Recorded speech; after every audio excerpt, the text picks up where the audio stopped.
New பார்ன்ஸில் வந்து பார்த்திங்கன்னா first 15 to 20 days வந்து மதர் மில்க்கு தான் மேஜர் ஃபுட்டு. அதை டிபெண்ட் பண்ணி தான் வந்து அவங்க இருப்பாங்க.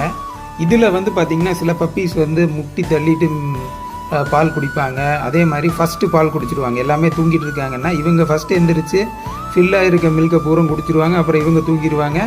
மிச்ச பப்பீஸ் அதுக்கப்புறம் எந்திரிச்சு குடிக்கும்போது கம்மியாக தான் வரும்.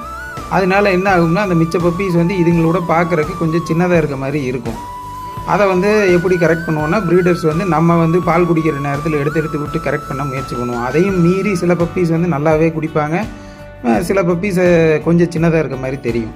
பட் இது எல்லாமே எப்போ மாறும்னா பப்பீஸ் அவங்களா சாப்பிட ஆரம்பிப்பாங்க. ஒரு 20 டேஸ் தாண்டினோன்னே நம்ம கொடுக்குற ஃபுட்டை சாப்பிட ஆரம்பிக்கும்போது அப்போ எல்லாருமே ஒரே அளவுக்கு சாப்பிட்ற மாதிரியோ இல்லை நல்லா சாப்பிட்ற மாதிரி பண்ணும்போது இந்த டிஃப்ரென்சஸ் எல்லாம் அதுக்கப்புறம் காணாமல் போயிடும். ஸோ அதனால் இந்த ஃபஸ்ட்டு 15 டேஸில் பப்பீஸ் நம்ம செலக்ட் பண்ண முடியாது சைஸ் வச்சு.